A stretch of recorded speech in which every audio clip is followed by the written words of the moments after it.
All right, before I start my show where I scream at clouds, meal prepping is a real pain in the you-know-what. And I don't care what anybody tells you, it's an incredible amount of work, and you're liable to make a lot of food that is very repetitive. So your big plan to eat well is pretty much submarined after week one. What if you could take all the convenience of meal prep, except you don't do a bit of it, and no repetition? That's what Factor meals are all about. Delivered to you regularly, ready to go. You warm them up in some of the greatest tastes you'll ever have. You'll be like, how can this possibly be? It's a perfectly cooked, amazing meal without a ton of calories and all the nutrition and energy I need to live a healthy lifestyle. Let's face it, time is a factor. And if you're short on time, you aren't going to eat well. Forget the time factor. Forget paying too much for getting takeout food. How about something absolutely perfect, ready to go? When things get hectic, Factor is flexible. You can even change your order up every week with plans from 4 to 18 meals per week, or pause or reschedule your deliveries anytime. This is so set up for you, you're going to love it. Stress less over meal times in the new year. Factor's no prep, no mess meals, free up time otherwise spent shopping, cooking, and cleanup. No more wasting all that time. Listen,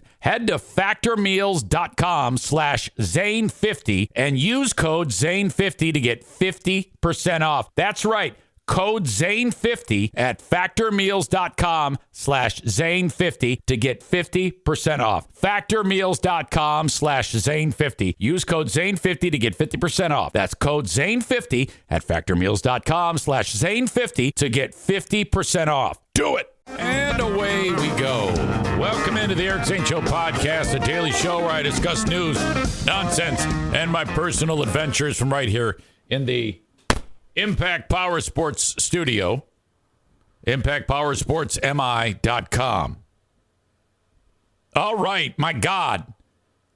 I think as time passes with the Lions and the football thing and the playoffs, it's like the more people say, you guys suck, you're not going to do anything, they just keep right on winning.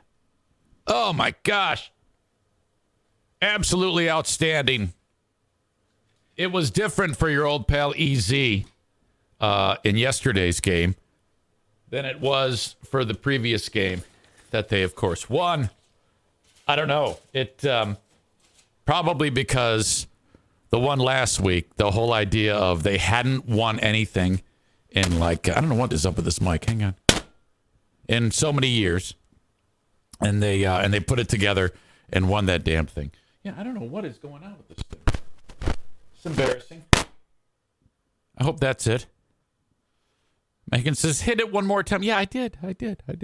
But, the idea the first time last week's game that they won, and I was like, oh, my God, I can't believe it.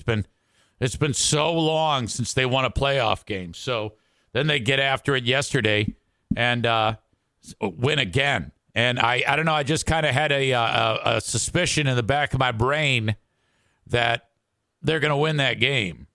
Even when they gave the ball back to Tampa, down by 8. A lot of people said with Tampa down by 14 points, and then they scored a touchdown, and they opted to go for the 2-point conversion then. I know this is minutia, but it's like, well, that's stupid. You kick the one, and then if you score again, you have the option of either tying or winning.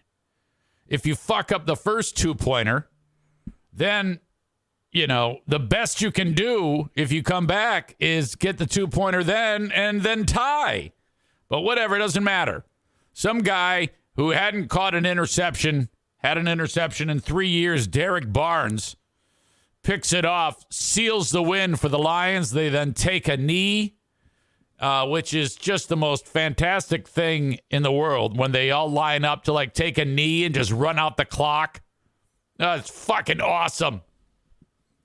Lions advance to the NFC Championship game. That means the winner of that game plays in the Super Bowl. Son of a bitch. And I just hope that everybody keeps saying the same shit that they've been saying, that they're going to fuck it up. because that seems to be working out pretty well.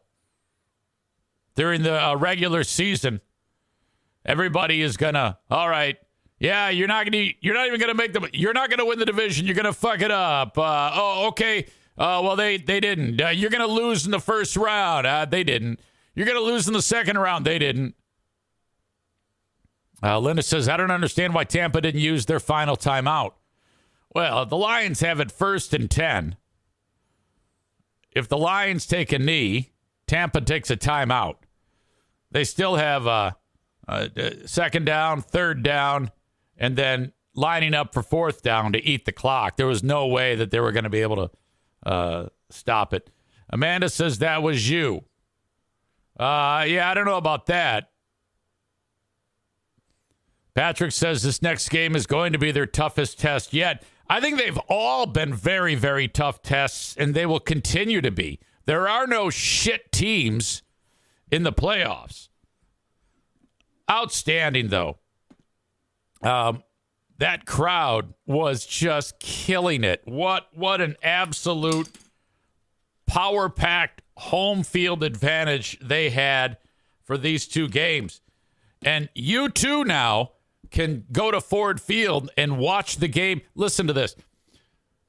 So the Lions are traveling to San Francisco next week. You can go to Ford Field and watch it on like the big screen that they have there. And now to me, that should be like free. But it's $20 a pop. And you can only buy 10 tickets. So they'll probably sell out all the tickets. And they said, yeah, reduce price for concessions. So you can get a beer for only like $30.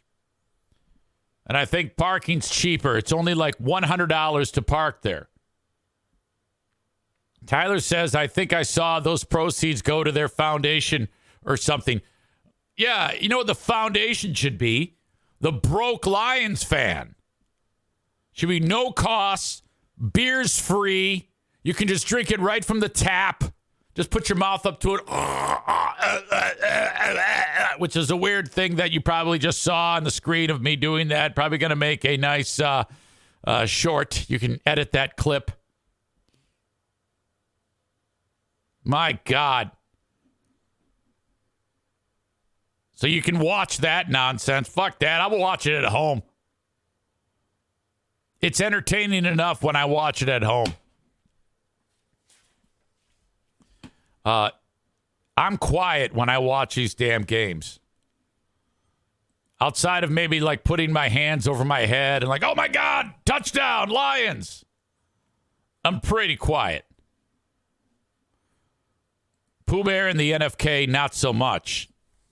And by the way, if you're seeing on my title for this video live stream, it says Lions win, and then it says something like former Free Beer and Hot Wings scuzz Justin sues radio company. Wait until you hear this shit that this motherfucker is attempting to do. This is a perfect example of what happens to talentless people in the radio industry. First of all, I can't believe that this guy even got ever got a job in the first place because of how horrible that guy is.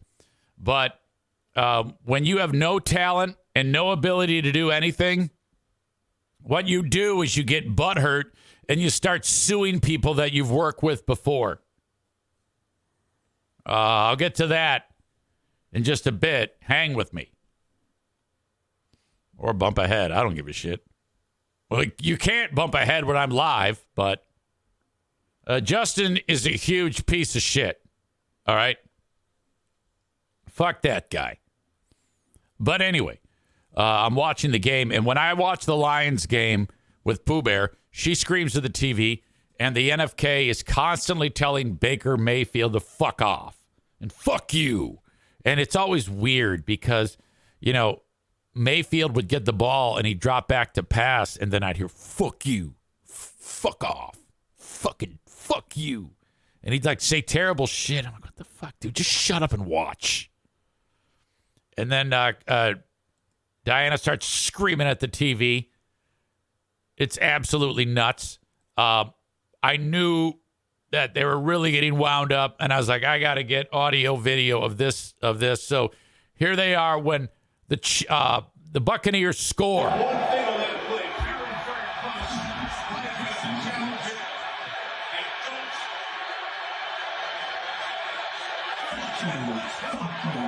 Did you hear that? Did you hear the NFK? Fuck you.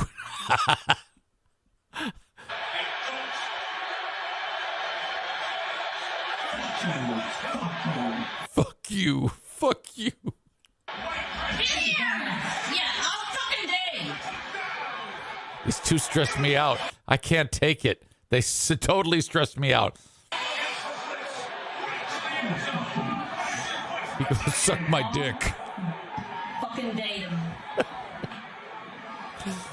It's these two hyper Irish idiots. What was the song? Oh my God. Yeah,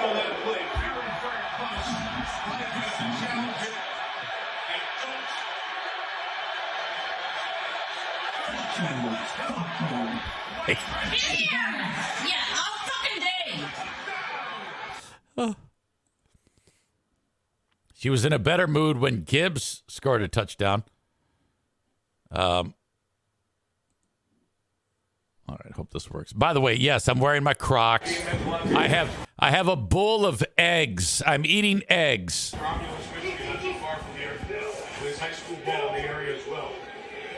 Now, I know that this play's coming because I was in the other room watching it on my phone, and it's like a bit ahead. So I came in here knowing that this play was about to happen. Doesn't play much on defense.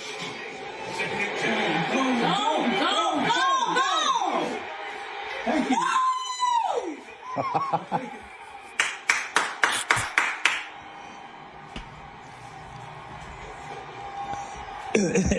We got yard. Oh, the Huskers.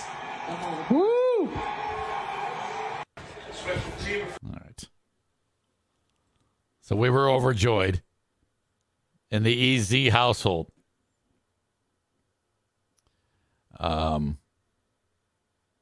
Ashley says, fuck you. Love the Lions. That's interesting because, you know, even the casual observer is like a Lions fan. You know?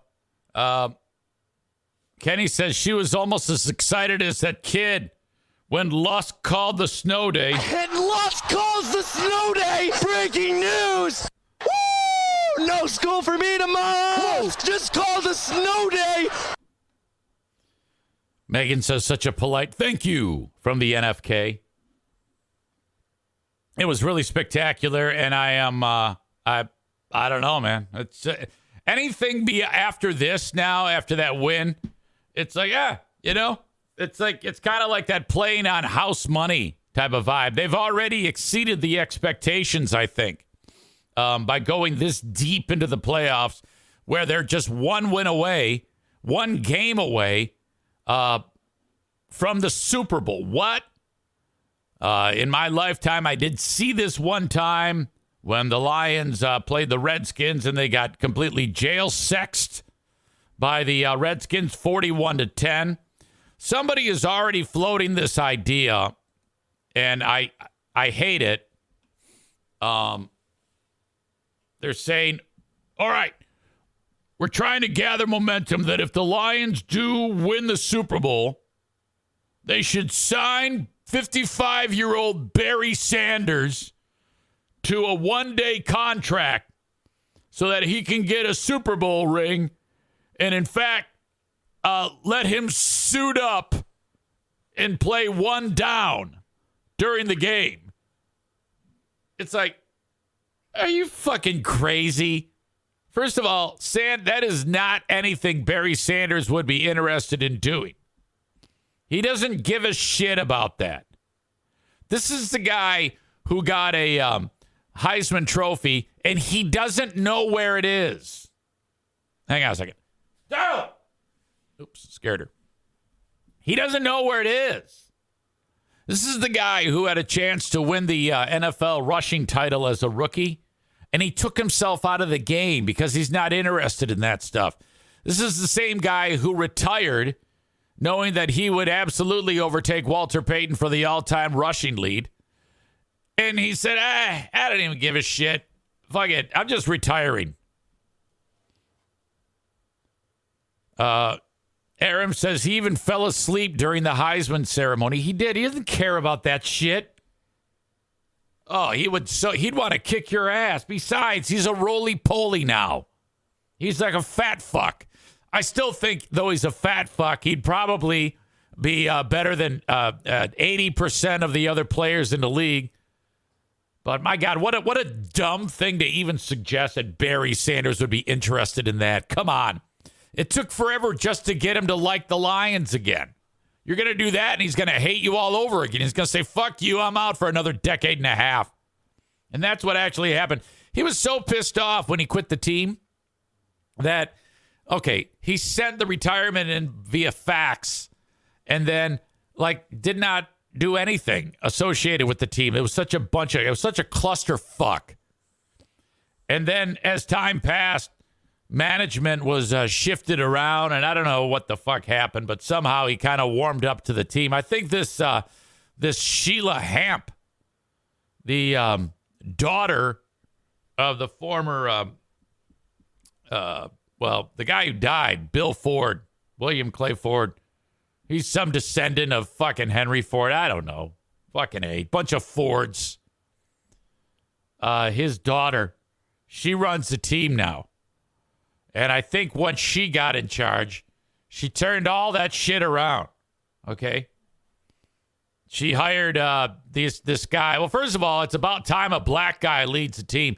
You got this guy, what the fuck is his name? I don't know. Brad Holmes is his name. He's a badass. And he, helped bring in all these players and coaches. And so she is, she's awesome. And she married some guy with the last name of Hamp. And so I think she eventually dropped the Ford name. So people were like, God damn it. We're sick of, everybody always says the Lions need to sell the team because the Fords don't know what the fuck they're doing. And it's like, I don't know about that. I have no idea. All I know is they've been shitty, but I don't know enough to tell you what the fuck the problem was. But as of right now, everybody loves the fucking Lions. Everybody does. Of the 4 teams remaining, all right, you got Baltimore, who beat the shit out of Houston. They're probably going to win the whole damn thing. They're great. They've already humiliated the Lions earlier this year. You have Kansas City. Fuck that. More on that in a second. You've got San Francisco, who hosts the Lions. And then our beloved Lions. Oh, my God. So Sunday is a big day. You got the early game will be Baltimore hosting Kansas City. That's going to be incredible. But I think that Baltimore will win that game because they have one of the greatest players that has ever played the game. Lamar is just ridiculous, okay? And then Detroit and San Fran, NA. Not applicable. I don't pick those games. I haven't picked in the first game for the Lions. I didn't say I think they're going to win. In fact, I said I think they're going to lose.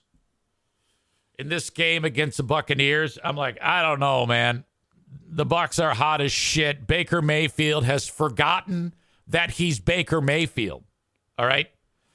Baker Mayfield in college, that son of a bitch was what they call a walk-on. Like the football team was practicing, and he walked in like Forrest Gump and said, hey, can I try? And they said, yeah, whatever. And then he tried. He made the team. And then he won the Heisman Trophy. So then he's a top pick. He goes to Cleveland. Cleveland wins a playoff game with him. And then he turns to shit. Complete pile of shit. He goes to Carolina. Sucks. Goes to the Rams. Sucks. Winds up in Tampa. Has to compete for the starting job given up by Tom Brady. and he remembers how to play football. Has a brilliant year.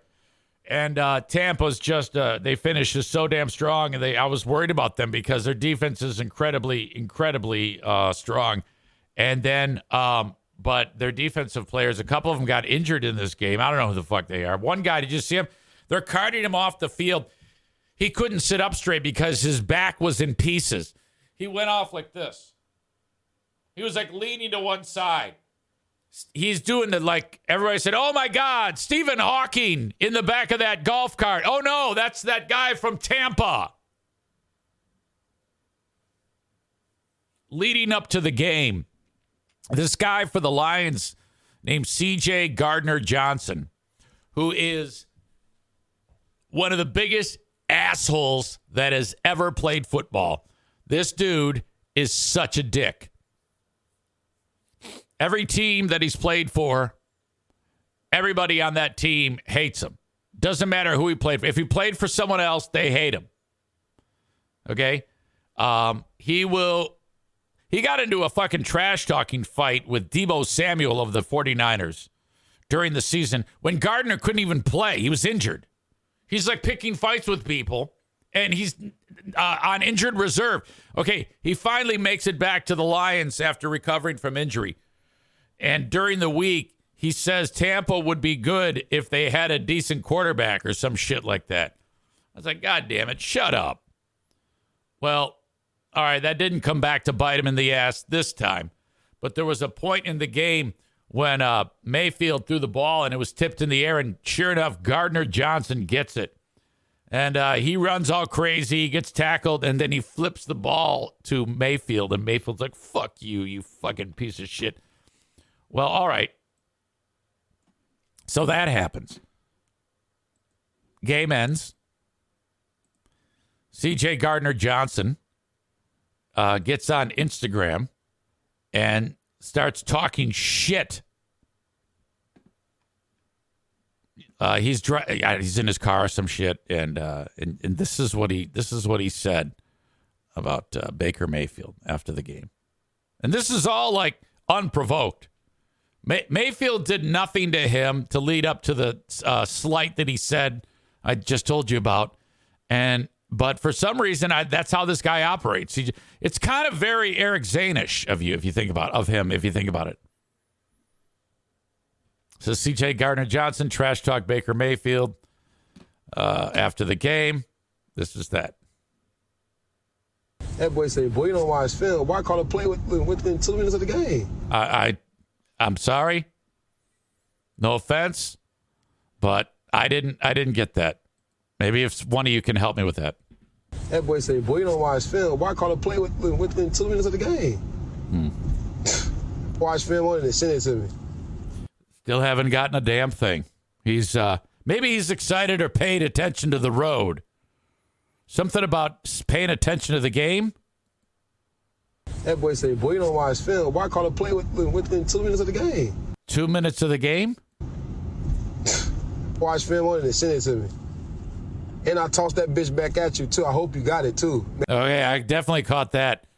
Talking about he gave the ball back to the guy. Make sure you send that one with the jersey, too. Yeah, I don't care for that. That boy say, boy, you don't watch film. Why call a play within 2 minutes of the game? Watch film on it and send it to me. And I tossed that bitch back at you, too. I hope you got it, too. Make sure you send that one with the jersey, too. Yeah, if I'm Baker Mayfield, it's like, well, at least I, speak English. What the fuck? C.J. Gardner-Johnson is a goddamn idiot. Why would you call a play within 2 minutes of the game? Or why would he call a play within 2 minutes of the game? Yeah, I don't know what that is. I don't know what that means, if that is what he said. But he's an asshole. The guy's a total dick. After the game, Dan Campbell gave one of his rousing post-game locker room speeches, which he's become quite famous for. You guys. All right, here we go. You guys are unbelievable, man. I'm telling you, We talked about it all year. This started a long time ago. You're built for this. You're built for this, man. And look what you guys did. You went out there and it's another hot team that we knocked off. It's the next hot team that you knock off. Do you know how hard it is to win in this league in the playoffs? Do you understand what you're doing right now? What we're capable of? That's 2. All right, that's 2. We got 2 to go. With a bye in the middle.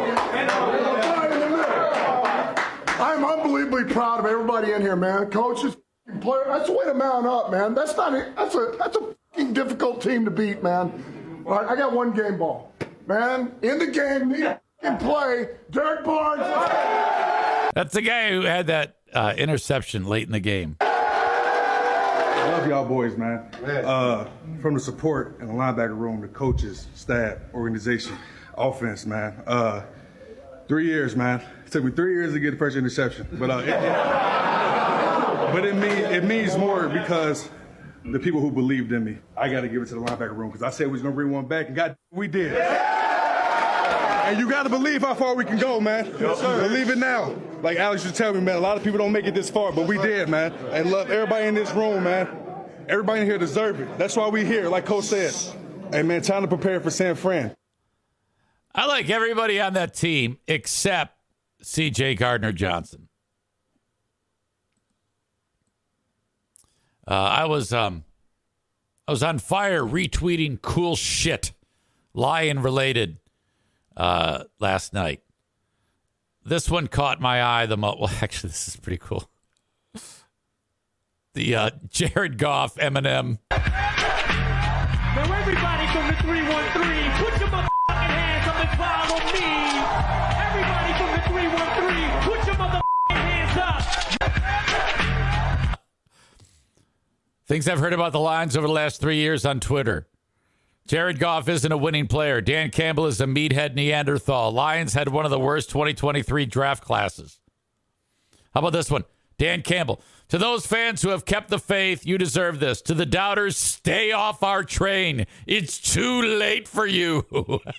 How about this one? The big fucking pig with the giant nuts.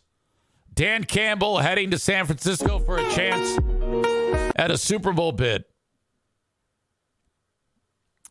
This is the speech Dan Campbell made 3 years ago yesterday. So when they announced him as the coach, he had this speech that everybody laughed at. And this is it. He was just hired as the coach of the Lions. And that the 3-year anniversary of this speech is yesterday. Check this out. All right, and so this team's going to be built on, we're going to kick you in the teeth. It's a little bit low. I apologize. Crank it up. All right, and so this team's going to be built on, we're going to kick you in the teeth. All right, and when you punch us back, we're going to smile at you. And when you knock us down, we're going to get up. And on the way up, we're going to bite a kneecap off. All right, and we're going to stand up. And then it's going to take 2 more shots to knock us down. All right, and on the way up, we're going to take your other kneecap. And we're going to get up, and then it's going to take 3 shots to get us down. And when we do, we're going to take another hunk out of you. Before long, we're going to be the last one standing. All right, that's going to be the mentality. All right, and we're going to learn that any loss that we take, we're going to make sure we feel the full pain of it and not go numb to it and learn from it. All right, well, at the time, we're all like, oh, okay, great. Yeah, thanks. Thanks, Neanderthal. Thanks, meathead. I love this one. This is from that show Hard Knocks on HBO. This is before last season started, which they started like 0-6 or something shitty like that, or 1-6. And this is what kind of like sets a table for how much he cares about his players, and that's why there was a one of the lines, I think it was Taylor Decker, said, or maybe it was one of those big offensive linemen said there's so much great leadership ability with him because he so cares about us. He just really, really cares about us as players. And it resonates. They believe him. So that's what happens. Check this out. You look at me like, what the why are we going live? got it. Here's what I need, man. I need you to trust me. This was at a moment when he made them wear pads and hit each other when they thought that in training camp, when they thought they'd get kind of like a lighter day. But he felt it was important that they have a regular practice. You look at me like, what the why are we going live? I got it. Here's what I need, man. I need you to trust me. I swear to God, I'm not a lunatic. I swear to you. And if I absolutely knew we could get to where we need to get without ever putting pads on, I'd do it. I swear to you. But also for us as a team to get better. Defensively, what is the essence of what we do, man? What are the two things? Pursuit and tackle. Pursuit and tackle. Man, if you don't work on tackling, if we don't work on run after catch, making a move, man. He's coaching like a little league or a Pop Warner football league with little kids. That's how he's coaching them right now. It's really great. I love this. Man, what are we doing, man? Then we finally get to week 8 and we come to life because we got enough reps. That's what I'm doing, and I swear, man. I don't want to put anybody in jeopardy, but we have to do it, man. I believe it. We're not going to do it every day. I'm going to give you an illustration tonight. Man, I got a plan, I swear to you. All I think about is you guys. That's all I think about, man. That's all I think about is you guys and how I set you up for the best possible advantage I can give you to have a season. I swear to you, man. I just need you to trust me. That's all. Oh, are you kidding me? Holy shit. How can you lose? How can you lose with that type of leadership? My God, is that spectacular? You look at it through the lens of right now, and it's just so much more impactful. It's nuts. I think he looks like he could play football too. I mean, he's busting out of that shirt. It's like loose-fitting clothes, and he's like, "Argh!" I think I want him to make passionate love to me is what I'm getting at. All right? Who wouldn't want that? I think I've added a new man that I want to violate me. It's him. He is my number one target. Ryan says, I think we would all fuck the shit out of him. Ashley says, I would enjoy that as well. Absolutely. Everybody needs to get pounded by Dan Campbell. Linda, she wants some of that action.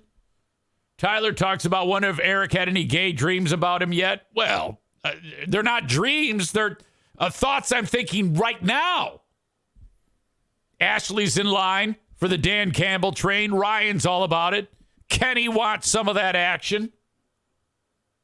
Oh, my God. Ashley says, do we think Dan has a massive hammer? He's kind of a unit. Megan says 100%. Rebecca agrees. Oh, yeah. Dan Campbell right now, his stock has never been higher. What a winner. Everybody loves that guy because he's like so emotional. He wears his heart on his sleeve. Ashley says, I want to lick his back muscles up and down, then snuggle in his arms and feel safe. Chris in Buffalo, who is hurting today, says, fuck it. I'm gay for Dan Campbell. We need to get a shirt that says, I'm gay for Dan Campbell. Have that shirt made, and we'll wear that shit proudly. I'm gay for Dan Campbell.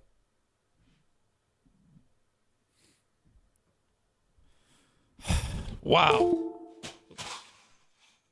Sorry, everything just broke on my show here. Incredible. Ashley says, I would wear down to fuck Dan merch. Oh, of course. Whoops. Something just happened. I don't know what that was. All right.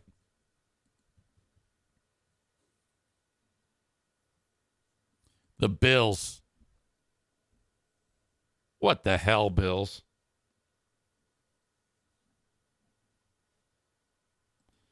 You got a chance to beat Kansas City at your place. You've got all these stupid people that are so dumb. They keep coming back every year after year. You thought the Lions were bad. I think the Bills might be worse. At least we don't make our fans shovel out the fucking stadium. Every year, the Bills fuck it up worse than the Lions. All right? And then the same damn thing happens.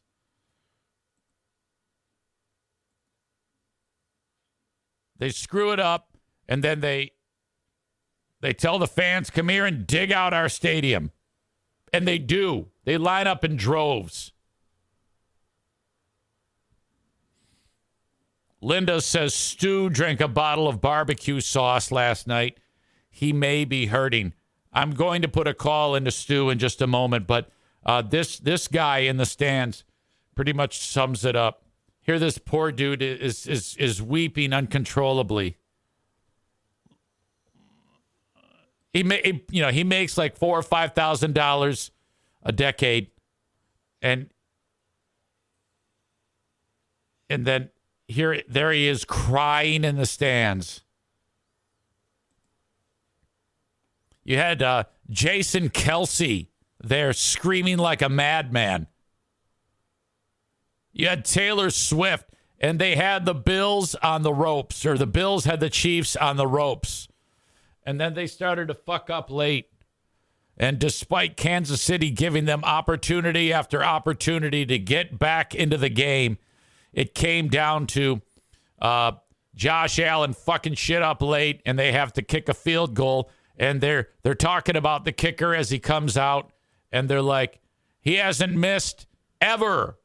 This kicker, it doesn't matter what his name is. No one knows. Probably best. All throughout his pro career, he's never missed. All throughout college, he never missed. He's never missed anything. He kicked a 99-yard field goal when he was 6 years old. And then this dickhead gets up there, and he kicks it, and it goes wide right, which is the same thing that happened when they lost the Super Bowl like 100 years ago or some shit. Wide right. Scott Norwood, that was the guy's name, the kicker back then in the Super Bowl. He fucked it all up. Buffalo loses to the Giants in that one. It was ugly. Same damn thing here. You knew it when it was going to happen. Poor Stu, on Facebook, he had this fucking bet, I guess, to drink a bottle of barbecue sauce if the Bills lose.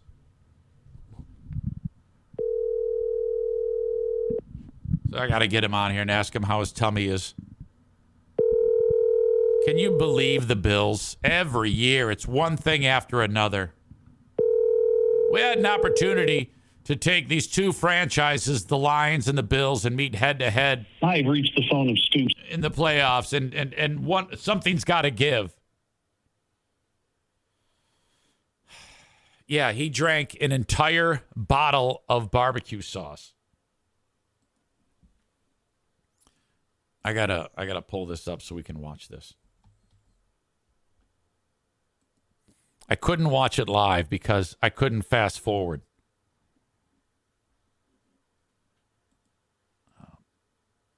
Okay. Here's Stu. Audio check, video check. Here we go. Stu McAllister. Uh-huh. The Bills game just ended, and I made a bet, and I got to chug a bottle of barbecue sauce. I'm wondering who he made the bet with. I do these things. Okay, the problem is I can't fast Smell forward. this shit. Smell this shit. Oh my god. Oh my god, it's shit. Oh my god, it's horrible. I'm here to make sure he doesn't go. Yeah, I'll I know you'll do it. Hey, can you get a beer for me? Yeah. I need a beer to chase this shit. All right. The only way to do it is just to chug it. I can't say go Chiefs. Go Ravens next week. Fuck. God damn it.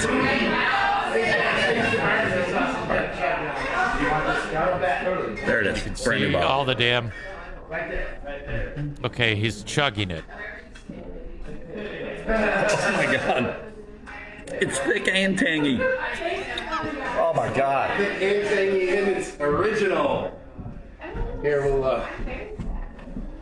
Oh god. winners drink beers. This is not good. This is going to give him heartburn. Like, Oh my god. this is not a spring chicken. Oh god, it's gross. Hey. All right, then it ends. He's probably dead. Okay. This might. Fuck you. Yeah, I know. I'm gonna die. Don't die, buddy. We need you. Oh. We need you. We need you. I think this is like a support, like a bunch of fans in the area. They meet at a local bar. You should, Oh yeah. This is nasty. Fucking hell. I wish it was somebody else drinking blue cheese. Oh. Did he add beer to it? He did add beer to it. Sure. Oh, fucking hell. He's rinsing the inside of the bottle. I wish it was somebody else drinking blue cheese. Oh. Holy shit! There Oh, we go. he did it! Oh my god! It's fucking empty. See you next year. Go Bells. Oh, Go Bells. what a fucking idiot! Oh, Stu. Linda says, call the Whitecaps to see if he reported for Dippin' Dots duty. Amy says, I'm gagging just watching this. Stu's a madman. At least he pays his bets, says Patrick. Call local hospitals to see if he's checked in. I have heartburn just watching him do that. LOL, well done, Stu. Cole says, go to hell, Bills. God damn it, the Bills. Ridiculous. Cannot believe they fucked that up. And here's why. I mean, I am so over the Chiefs. Do you realize that Mahomes now has never had a football season that he's been playing? His first year he didn't play, I don't think. Every year he's played in the AFC Championship game. Those fucking fans are so spoiled. And it's just like the center of the football universe appears to be Kansas City right now. And a lot of it has to do with Taylor Swift and the because it was the same damn thing. Every time something would happen, they put the camera on Swift. And I don't know. I'm just over it. I'm over Mahomes there. I'm over Travis Kelce. I'm over all the commercials that they're in all the damn time. I am over all the Swift shit. I am over Brittany Mahomes. At least Patrick Mahomes was able to convince the brother to fuck off. I forgot what the brother's name. He's a total fucking asshole.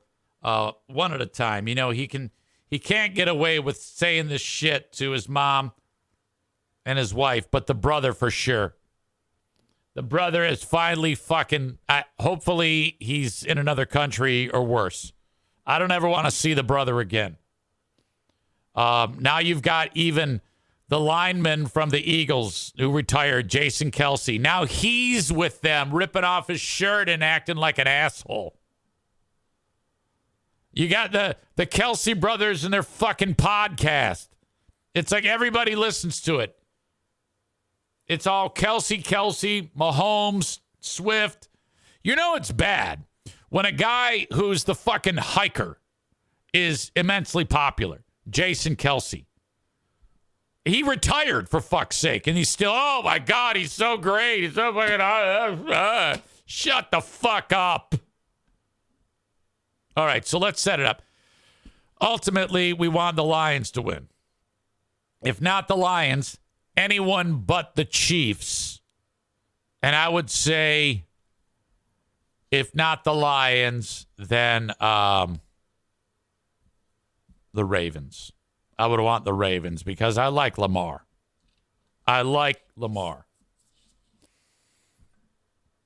E-Rock in attendance. Congrats on the win. You're damn right. Kelsey's food line sucks so bad. I didn't know he had a food line. NFL needs that State Farm money. I picture a swift proposal during the Super Bowl. Okay, now that would be unbelievable. That would be just incredible. All right. Ryan says your pal Trump called San Francisco back in the early fall when we were doing Trump on Sports. I didn't know that. I do not recall that. I'll have to take your word for it. I love Trump. It's been a while since we've had Trump on. In fact, we should probably try to get him on right now. It has been way too long since we brought Trump in here.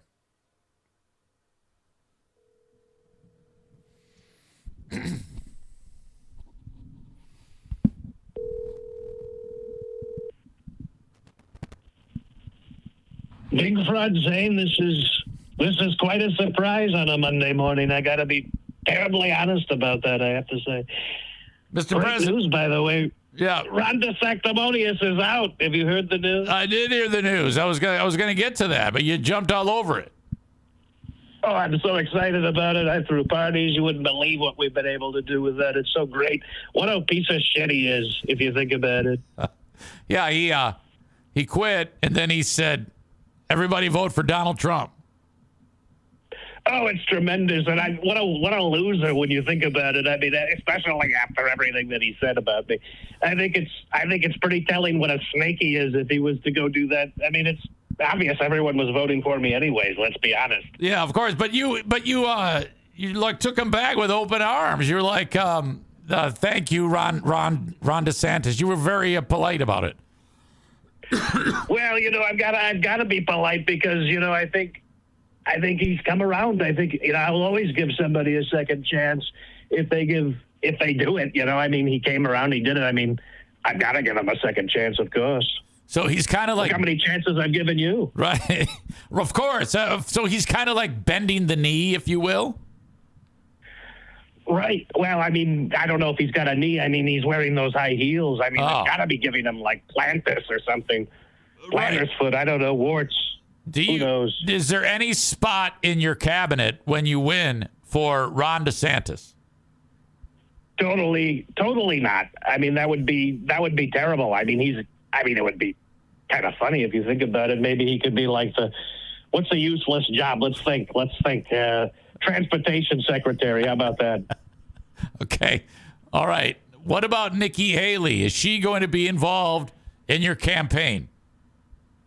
I don't know. I think she's really screwing things up if you think about it. I think she should drop out totally. I mean, she was third place in Iowa. Third place. Right. So you have New Hampshire tomorrow, sir. This out of all of them, they say that this is the one that she'll probably do the best in, but still probably trail you by what, like 80 points or something like that? I would think so. I mean, she doesn't have a lot going for her. I mean, she's come on stage and says she agrees with everything that I've done and my presidency. So I don't really know what it is she's running about, Well, sir, we were talking about the football game, and you, I guess when I don't recall it, but I'll take your word for it. Well, Ryan actually said that, one of the audience members who's a fan of yours, said, holy crap, Trump on Sports picked San Francisco. I remember we did that segment. I honestly couldn't tell you what the fuck it is that we talked about, but I think San Francisco's a fantastic team if you think about it. I think they're going to destroy the Lions this weekend. I think they're going to destroy them, which is bad for you. I know you've been so excited about this whole thing with Detroit, but let's be honest, it's probably not going to happen. All right.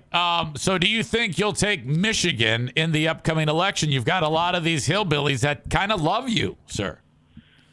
Oh, I think Michigan, by the way, what happened in 2020 was so fake. I think it was so fake. Your state was totally run by that wicked witch, Gretchen Whitmer. I think she totally rigged the election there. I think we're going to destroy Michigan. I think you're going to see Trump banners flying everywhere. I believe that. I believe that. Okay, so final prediction. You got San Francisco beats the shit out of the Lions. They're in the Super Bowl. Who's going to win between Baltimore and Kansas City? Well, I think the NFL, I think they strategically moved the Chiefs this far because of the ratings. This is a ratings game. Look what they did with Dallas and the Lions. I mean, these refs, it's totally rigged. It's as rigged as the election, if you think about it. I think because of Taylor Swift, which is she's a total Democrat robot when you think about it. They get the ratings with her on there with the Chiefs. They're going to put her in the Super Bowl. That's the plan. That has always been the plan. It's going to be San Francisco and the Chiefs, and unfortunately, I think it's rigged. I think it's totally rigged. Okay, so then there you go. That means Kansas City is going to win the whole thing because it's rigged. Totally rigged. It's because of Taylor Swift and her Democrats. That's what it is. I can't get behind that. That's nonsense. Oh, you got to get behind it, Big Fraud, because obviously Big Fraud's better than anyone. You can't smell this a mile away. Look at the TV coverage.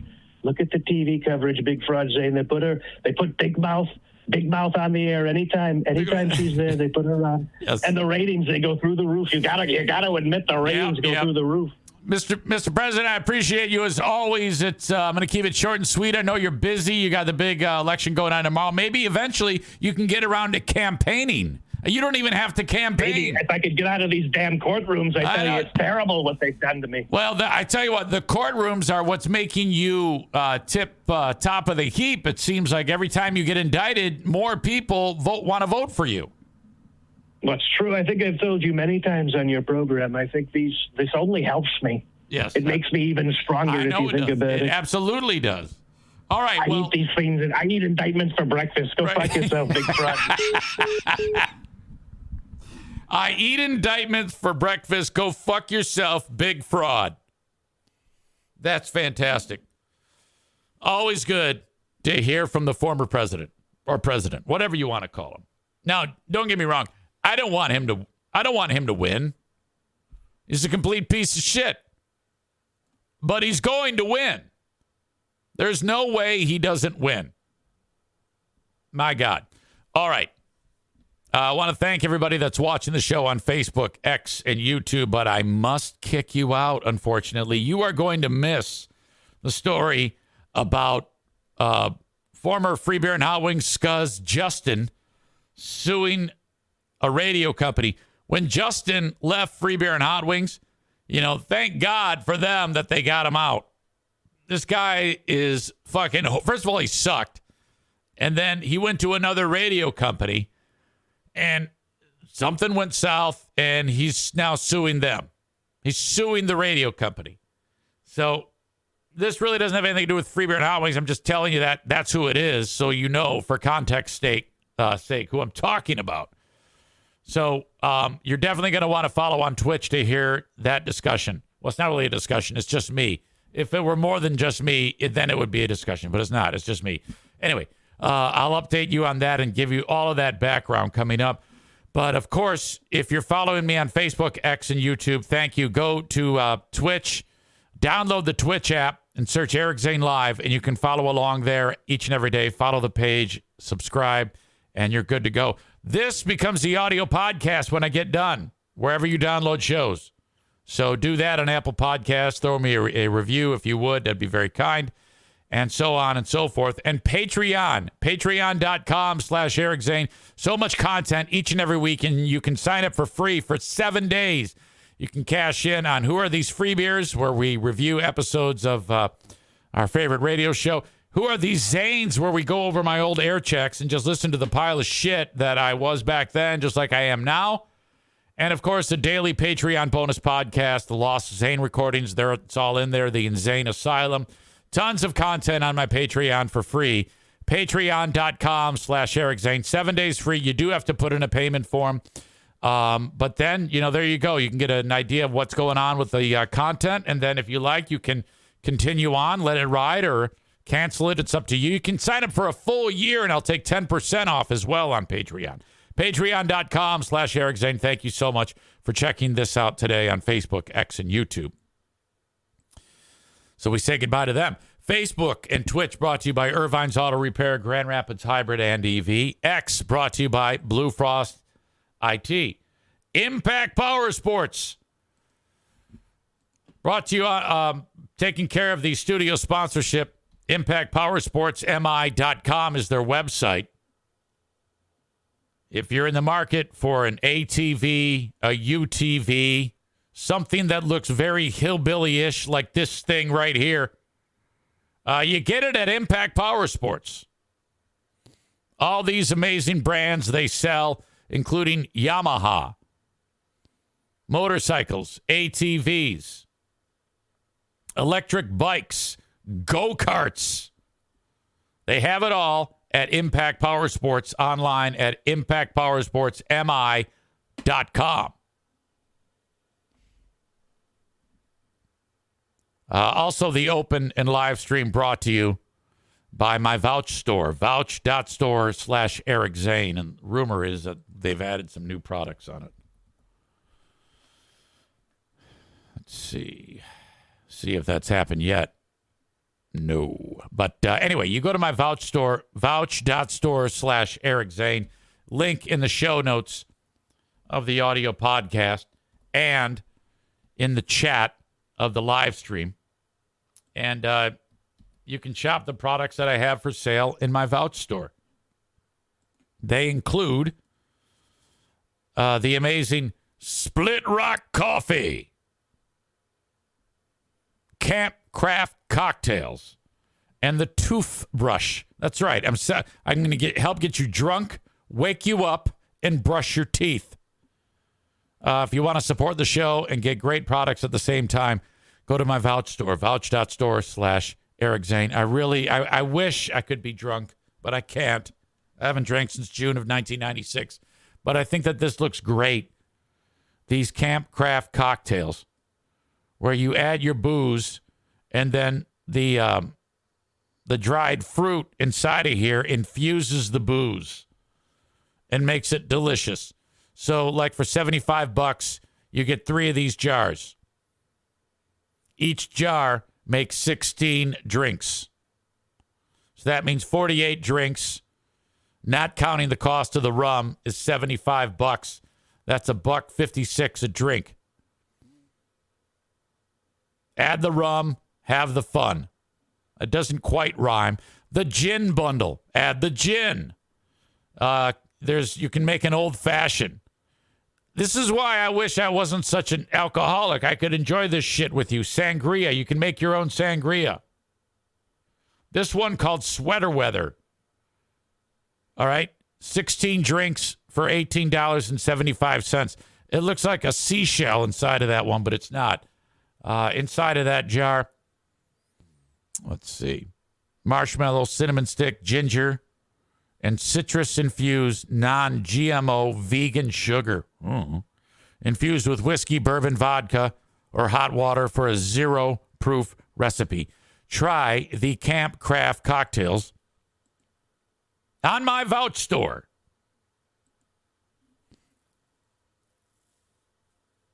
Ashley says, add the gin and text your ex. Don't text your ex.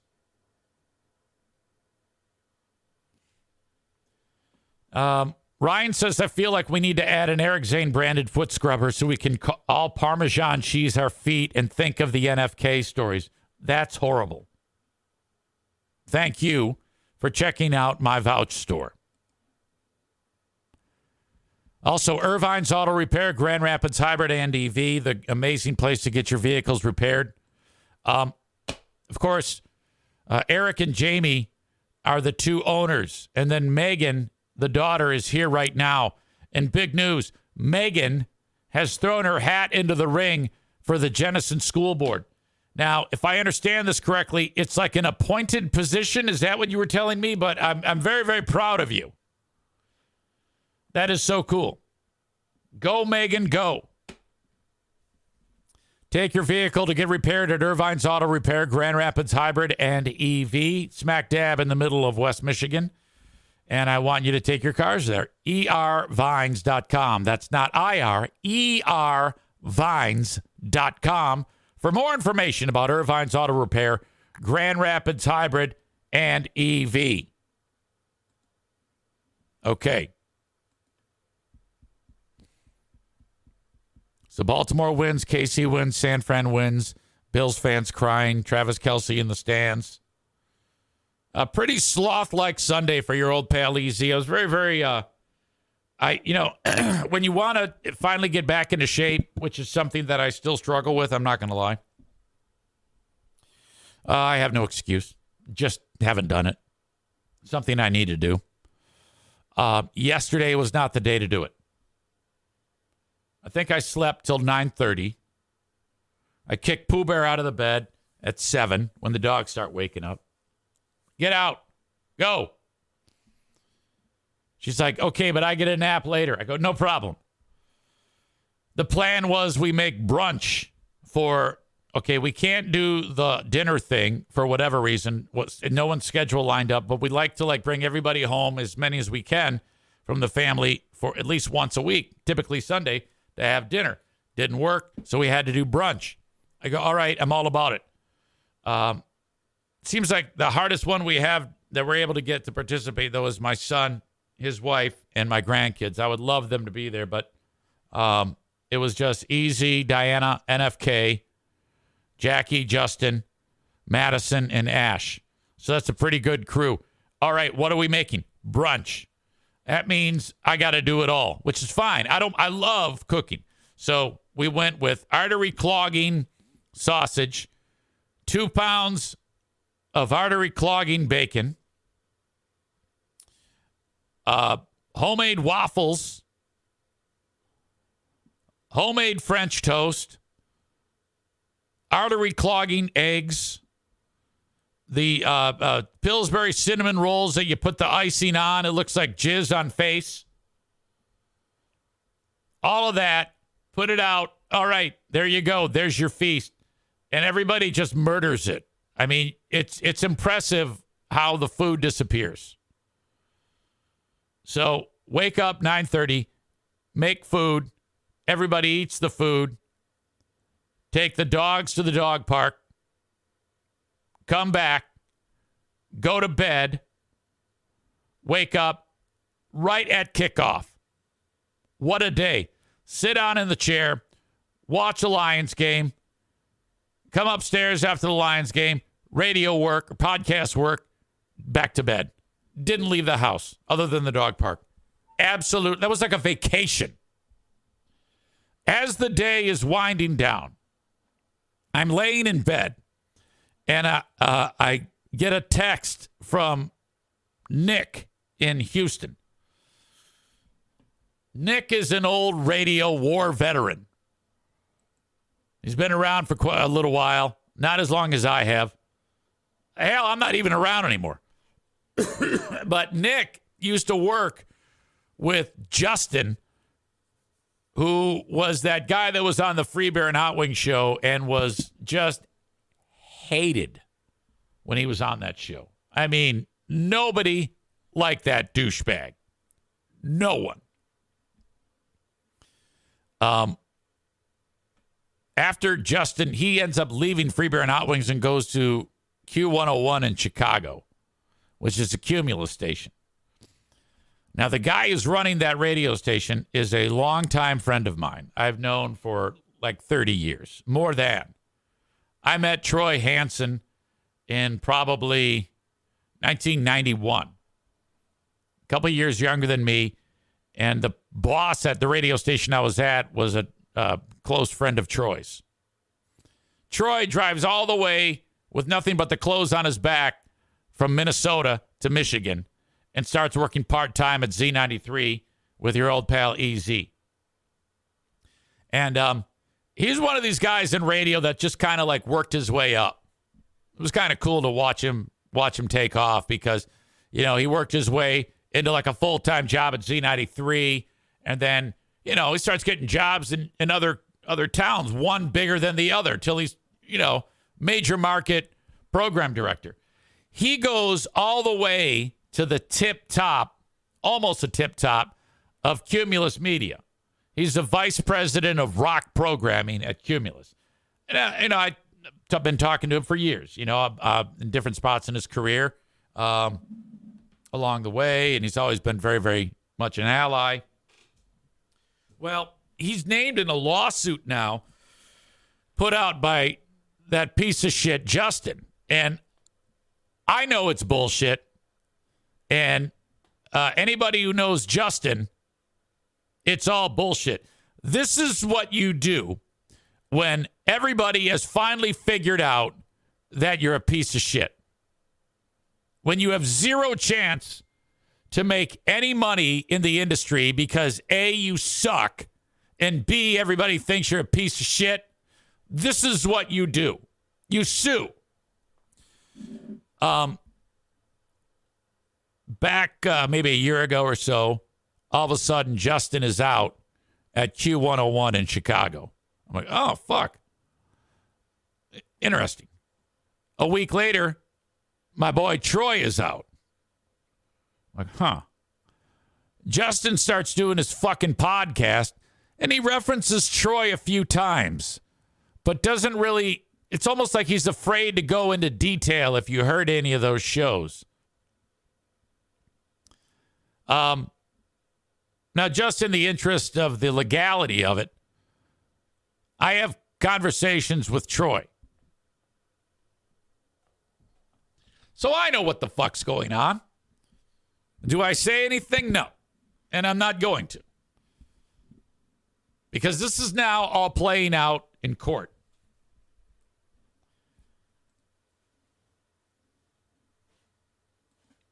Or it will. Former Q101 host sues Cumulus alleging sexual harassment and retaliation. Ryan says, do you have any wet mouth sound clips ready to drop? I think some viewers need more theater of the mind.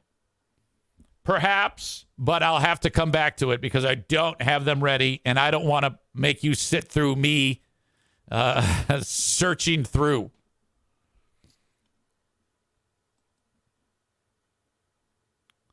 So when I see sexual harassment, right away I'm like, what is going on? What could be happening here?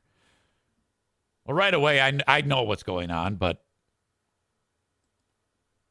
former Q101 Chicago morning show producer and co-host Justin Nettlebeck has filed suit against Cumulus Media, claiming that while employed by the company, he was subjected to harassment and discriminatory treatment on the basis of his gender, including sexual harassment, as well as retaliation based on his opposition to the harassment and discrimination he suffered. After plaintiff complained and or protested the discriminatory treatment, defendant retaliated by constructively terminating his employment. Nettlebeck worked at the station from November 18 until he resigned in April of 23. During his tenure, Nettlebeck says he was subjected by then Cumulus Vice President of Rock Formats and WKQX Program Director Troy Hansen, engaged in abusive and discriminatory behavior, including graphic sexual remarks about female employees, showing him explicit images in places where he could not avoid them, and made sexually oriented insults towards him. That sounds like a fun place. I wish I was there. I'm kidding. Okay, so sexual remarks about female employees.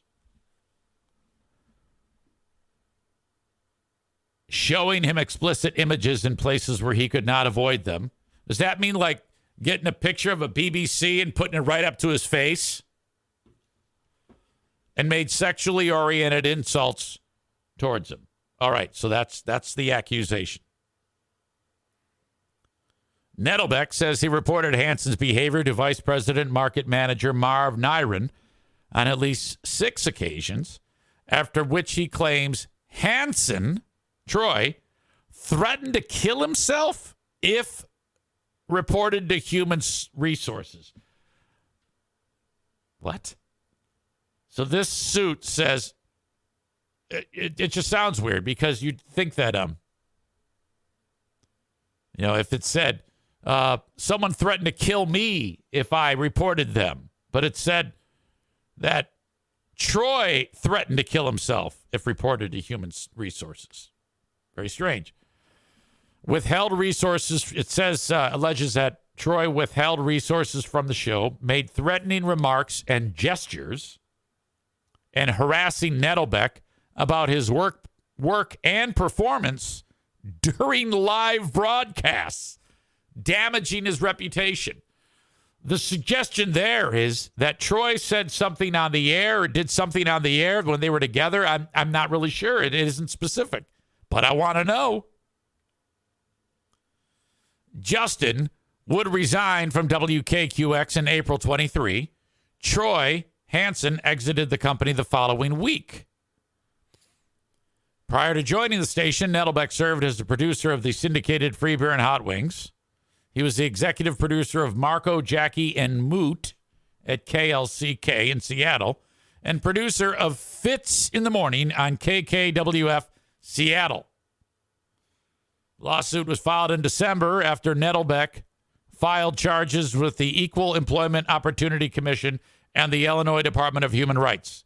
He's seeking a trial by jury with relief including all wages and benefits he would have received, but for the discrimination, compensation, costs, reasonable attorney fees, and such other relief as the court deems equitable and just.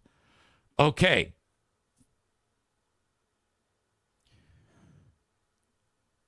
Sounds to me like there's zero opportunity for this loser to ever get a job anywhere. A, because he sucks. And B, because everybody knows he sucks. So now he's doing all that and he can't do a podcast. We've heard that. He's a pile of shit. He's doing the one thing that he thinks he can do, and that is sue them for all of this. Is it true? I have no idea. I mean, I do have an idea. I believe that that's not true based on the conversations I've had, and I'll keep that close to my vest because I don't want anything I say to come back to Troy as whatever it could be. I don't want to risk that on his behalf. But Justin's a piece of shit, and I've known this for a long, long time, based on various conversations with people.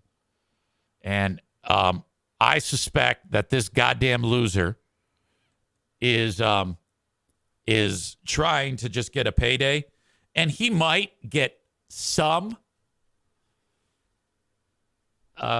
Cumulus isn't really, I don't think they're set up, nor would they be wanting any type of long, drawn-out fight. And Justin's such a goddamn loser that it would barely take any money whatsoever to get this guy to shut the fuck up and pipe down. But he's an absolute piece of garbage. Absolute shithead.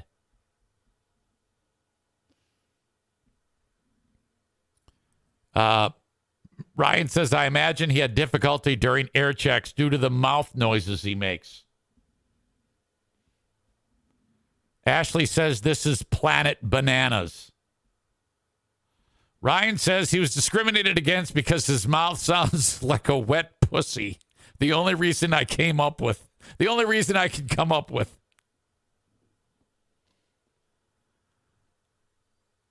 I guess that's sexual harassment. If you hear it like a dirty joke or something, oh, I'm being sexually harassed. All right. Absolutely bonkers. I remember the first day I heard that guy on the air. I was driving into my radio job at BBL, and I heard him introducing the best of segments from the 5 to 6 hour. And he sounded so fucked up. I went, he's so bad that there's no way he could get better. There are people in radio that are so terrible at it when you first hear them that even if they work at it for a year or two, they still sound like shit. That was him. And just an absolute pile of garbage. And then all these personality issues. Seriously, Free Beer Hot Wings are two guys who are very, very passive. If you can't win them over, if they get fucking sick of you, oh my God, it takes a lot of work. Take it from me. I brutalized those guys for like 15 fucking years. All right. I got to take a leak. I'll be right back. All right. All right. There's that.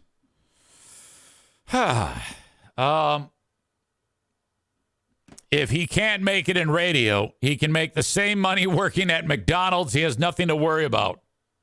Just keep him off the drive-thru. No one wants to hear those mouth noises when ordering their Big Macs. Yeah, Justin had a tendency to go.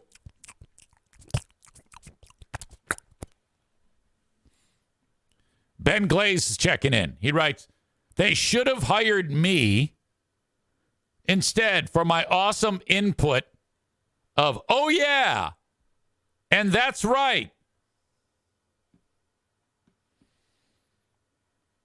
Nick writes, look up the TikTok Justin's neighbor made about him in Chicago.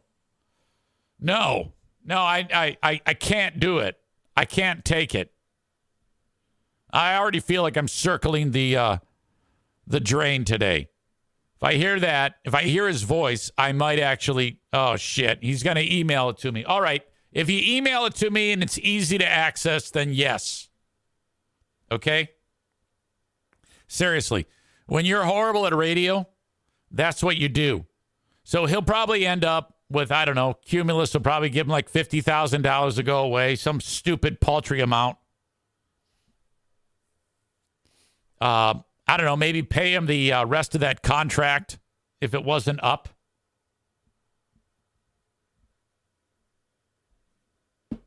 Or Cumulus might actually take him to court. I mean, like go through with it, not settle, and fight that.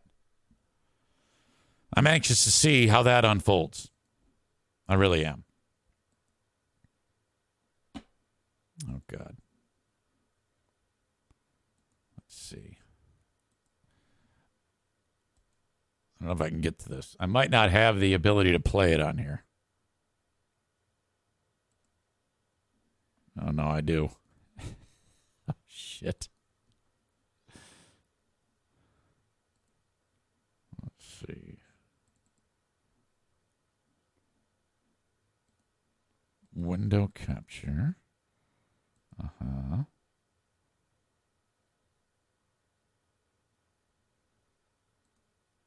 No, I can't. I can't look at it right now. This is why. Okay, no, I can. Holy shit. I didn't think I could. Okay. This chick made a TikTok because Justin, her neighbor, talked about her on the air and she heard it. Me finding out my neighbor is a radio host.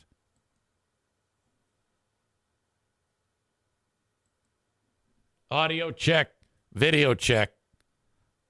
This is the worst. Me finding out my neighbor is a radio host. Okay, it's a little hot. I got to adjust it here. By the way, she's really cute. I can't believe he was like rude to her because she's really cute. Me finding out my neighbor is a radio I just host. don't want to make small talk. Like, I'm that way. I have a new neighbor, and all she wants to do is talk. I'm like, no. That's not what this is. I live here. Look on her face. She got the wrong on her neighbor when face. she came next to you on that one. Wanting small talk. You know what's so funny? She literally said that. She goes, I was so excited. I just moved here from Philly. I was excited to move in the building, get to know my neighbors, and then I got you. Yeah, my bad, girl. Don't talk to me. There should be some guy. What kind of asshole? Me finding out my neighbor. Justin's hard up for pussy. Why would you do that? If this hot chick wants to talk to you, why would you fuck it up? Is a radio I just host. don't want to make small talk. Like, I'm that way. I have a new neighbor, and all she wants to do is talk. I'm like, no. That's not what this is. I live here. Yeah, she got the wrong neighbor when she came next to you on that one. Wanting small talk. You know what's so funny? She literally said that. She goes, I was so excited. I just moved here from Philly. I was excited to move in the building, get to know my neighbors, and then I got you. Yeah, my bad, girl. Don't talk to me. There should be some guy. Wow. What a fucking dick. That look on her face. She wants to kill him. What a total piece of shit. Ryan says that poor innocent gal, she's hot as fuck. What a complete ass clown. You know, there's a pretty clause. You know about the pretty clause, don't you? If you're cute, a guy should never, ever talk that way about a chick. Unless she's just an asshole. And I don't think that chick was. If you're a good-looking chick, you should never be spoken of that way, let alone on the goddamn radio. I'm going to go ahead and make all of my Who Are These Justin shows available. Since they were on Patreon, at least one of them. Make one of them available on the free podcast for people to hear in honor of Justin's stupid bullshit lawsuit, him dragging all these poor people through the fucking mud. It's going to be absolutely a one-sided affair. I'm confident that he'll just skulk away under a goddamn rock. My God, what an asshole. Okay, moving on. Country star Ellie King, E-L-L-E. Do I say Ellie or L? Or Ella? I don't know. Never heard of her till this moment in time. She was performing at the Grand Ole Opry. And she was drunk as shit. And she's supposed to be doing a Dolly Parton song. And she completely ruined it. And now everybody's laughing in her face. And she knew it too. Let me get to it. Okay.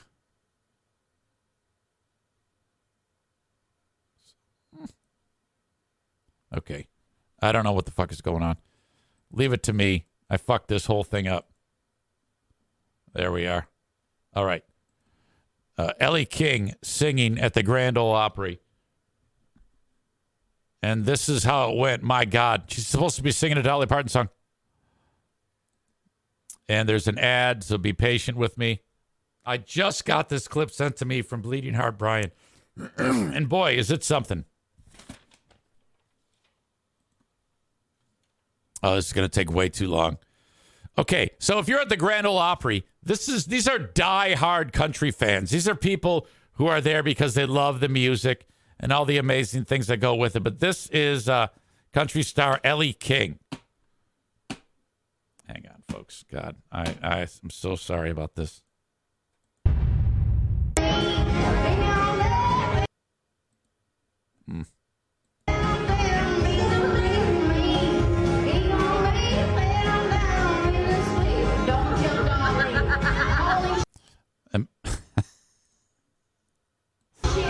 I swear to God, if you guys tell Dolly, 1, 2, 3, 4, he gon' marry me, we gon' cut down, he gon' be so sweet,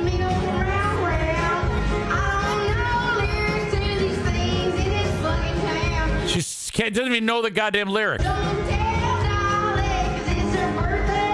Please don't tell Dolly because it's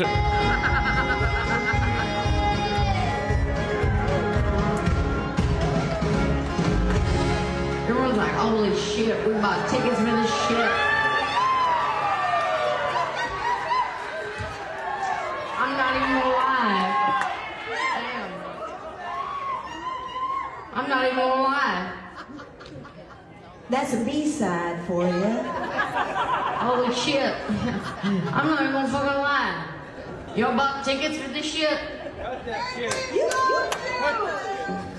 You ain't getting your money back. I'll tell you one thing. I'll tell you one thing. she's like a female Dale from King of the Hill. I don't want it. I don't want it. Good, because you ain't getting it. That shit. That shit. I'll tell you one thing more. I'll tell you one thing more. Hi, my name is L. King. I'm fucking L. King. Okay. We're celebrating Dolly's birthday the good old-fashioned way. Yeah, go ahead and tell them I'm celebrating Dolly's birthday. We're celebrating Dolly's birthday with the bottle. I don't celebrate a birthday in one way or two. God, somebody get the big hook and pull her off like Live at the Apollo. Let's give him one of yours. How about that? I don't know. Go ahead. Why don't you give me this shit? Let me see. If I'll tell you one thing. I can barely play another person's song. Let me see if I can play one of mine. Oh. Let me ask you. Are y'all having fun tonight? Are y'all having fun tonight? That's like me at the hockey games. Anybody can do that. Let's go there.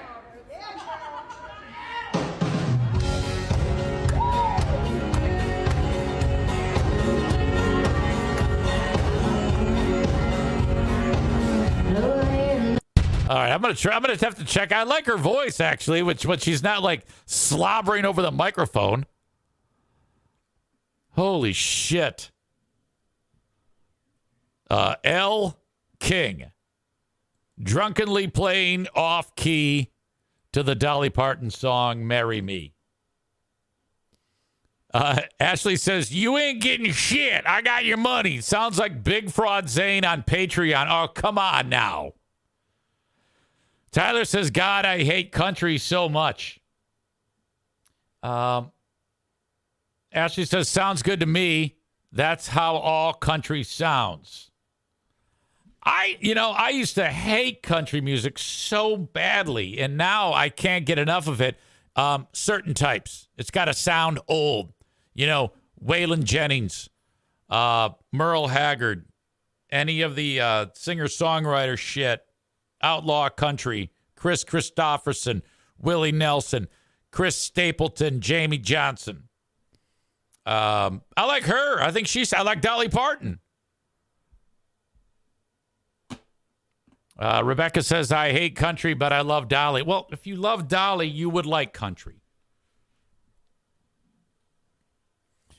Ashley says, "When I went to Mexico, a bartender told me I looked like Johnny Cash." Fuck. Jelly Roll. I like him. He sings great. He's got a fantastic voice. Soak it in, because he's probably not going to live much longer if he doesn't turn it around. I mean, there's no question.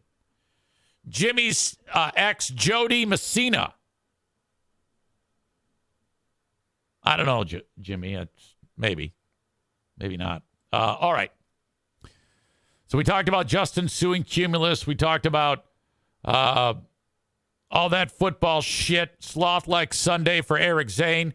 We have not yet mentioned the immortal Joe Martinez from A&E Heating and Cooling, who it seems to me like Joe is pretty quiet today.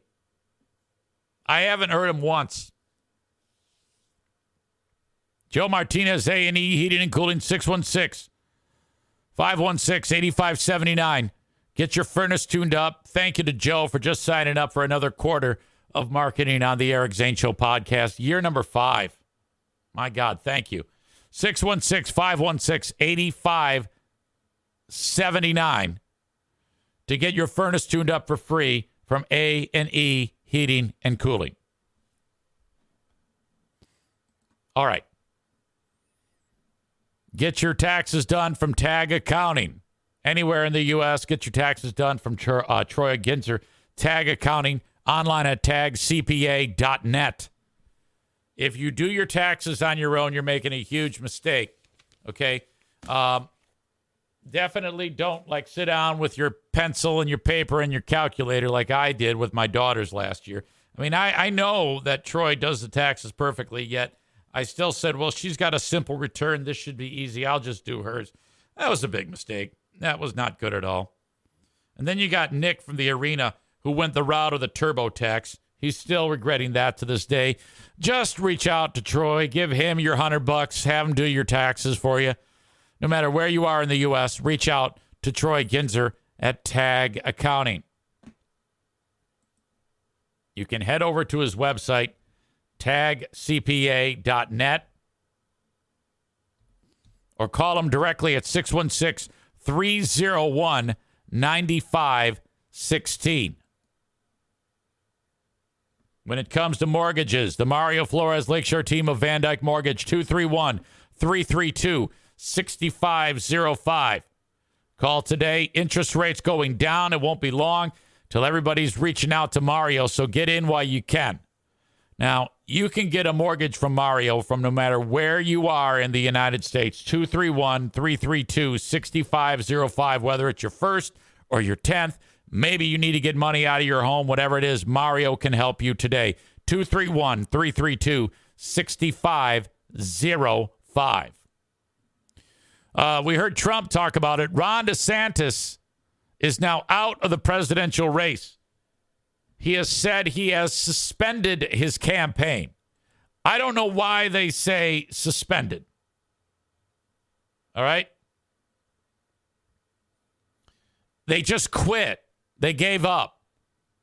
Trump never really gave him much of a chance. First of all, Ron DeSantis, if you remember, there was a time when he was looked at very, very favorably. But when he announced his candidacy, it was weird because he did it on X with Elon Musk, and the site crashed. Nobody was able to see it. It went in and out intermittently, so it was all fucked up. And then you can actually trace this back. They were talking about this on NBC News this morning on the Today Show. When Trump's first indictment actually saw the light of day, when he was first indicted, there was a spike in his support. We joke about it when we talk to Trump, but it's true. Every indictment has emboldened him even more to the right. And now with people like Ron DeSantis announcing, hey, I can't do it anymore because I suck so bad, and I want everybody to vote for Donald Trump. Holy shit.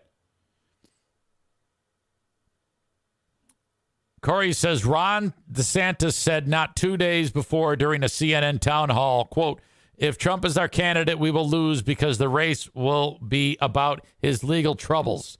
2 days later, he endorses him.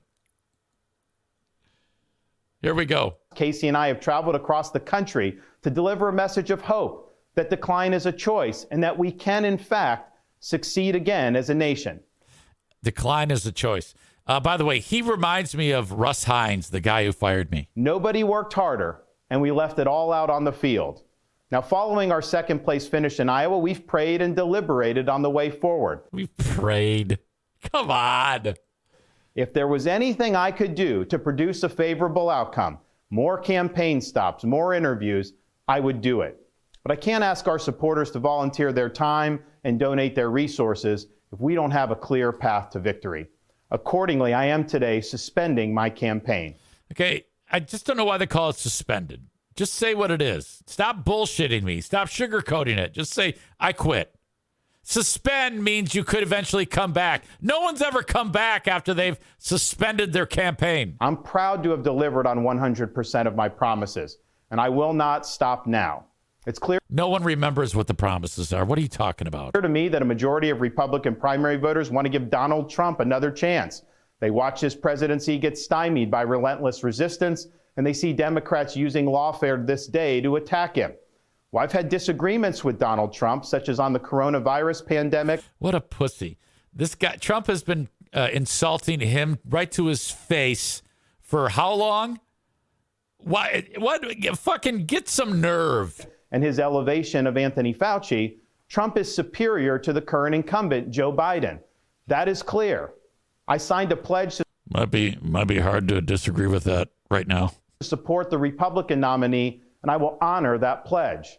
He has my endorsement because we can't go back to the old Republican guard of yesteryear, a repackaged form of warmed-over corporatism that Nikki Haley represents. The days of putting Americans last, of kowtowing to large corporations, of caving to woke ideology are over. No. I thank all of our passionate supporters who have stood by us through it all. While this campaign has ended, the mission continues. Down here in Florida, we will continue to show the country how to lead.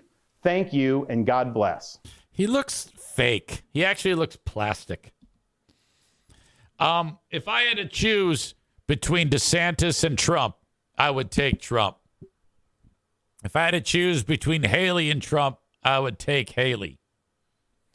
DeSantis is the worst. I'm glad that fucker had no chance.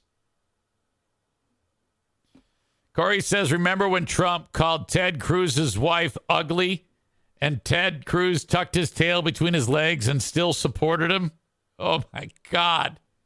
That's right. I forgot all about that.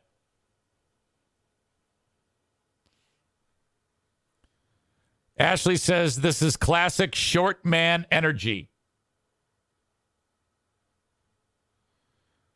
Ryan adds, would it have been that big of a deal to not endorse anyone? Just take off the high heels, stilts, and get back to pissing off Disney, you stupid weirdo troll boy. Oh, fuck. Yeah, he's a real douche. Oh, my God. Rebecca says, bunch of spineless idiots. Without a doubt. Without a doubt. All right, I'm going to give Stu another try again. You know how it is. You call, you don't leave a message, you don't text him. He's not going to call you back. So I'm hoping we can get him now. Come on, Stu.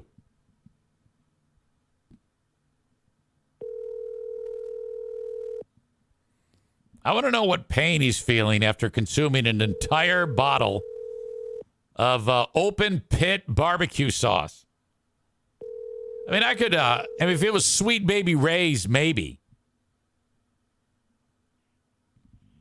He doesn't want to talk to anybody. The Buffalo Bills, Jesus Christ. All right, we have another teacher that's doing something terrible. In the great state of Kentucky, where here we are just a day removed from that story about that lawmaker who wanted to make having sex with your cousin legal. This teacher, I don't know if she's going to make it on our sliding scale that we have of if you're hot and you're a female teacher if you're a hot female teacher and you have sex with a minor, there can be no penalty whatsoever. That's what I'm trying to say. Sorry, I can't talk today. But if you're like, a real bow wow, then you throw the book at her.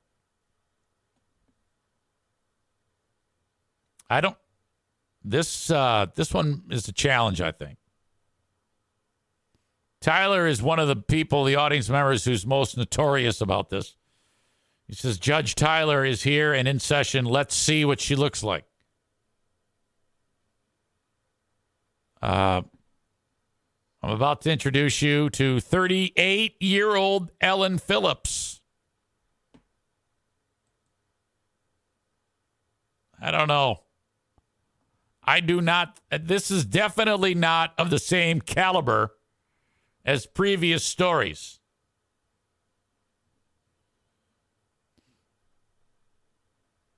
Now, Ashley says she's guilty. Well, they've all been guilty, but it's just the punishment.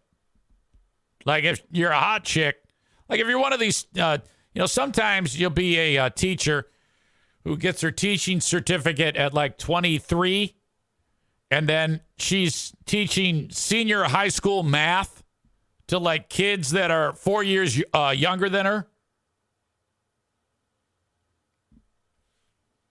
If you are a educator, like a principal or a superintendent, you should never let that happen. All hot chicks should be teaching like first grade or kindergarten, and that's it.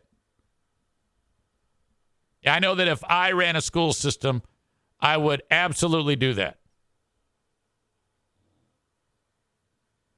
Ashley says she is not above a 5, and then adds that crazy fucking stare, no way.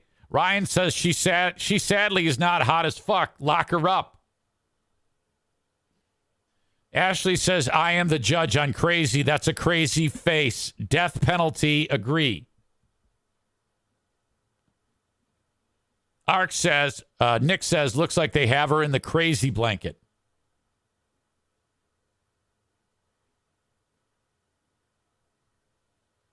Tyler says, yeah, I'm going to have to give her the death penalty, and he's usually the sound judge on this. All right, let me go over some of the details on this story. This is so fucked up. Now, it is totally different. I mean, if you're a guy, it doesn't matter what the guy looks like. And by the way, we never see male teachers that are doing something terrible to a child be attractive. You know, they always look really fucked up. 38-year-old Ellen Phillips pleaded guilty to attempting to lure a minor online for sexual activity. In fact, she confessed to sexually abusing multiple minors at the same time.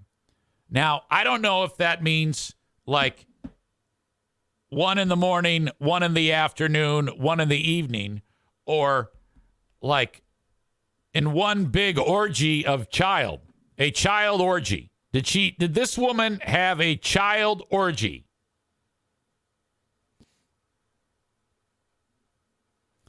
Technically, she was a teacher's aide, which that's what Diana is.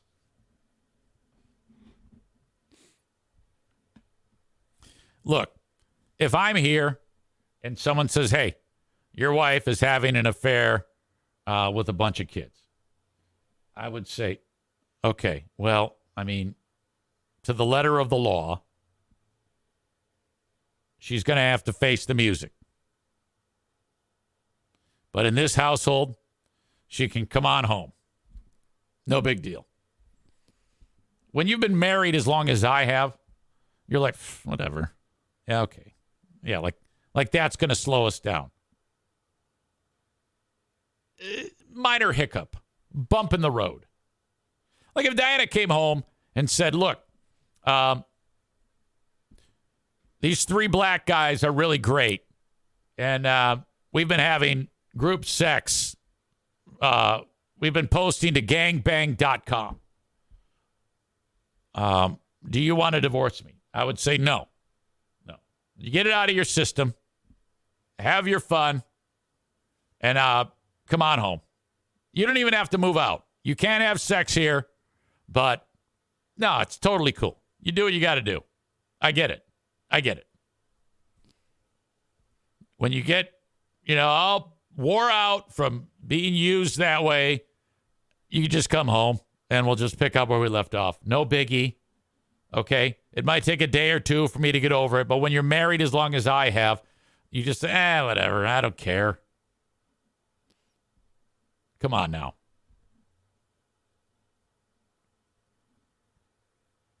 Anyway,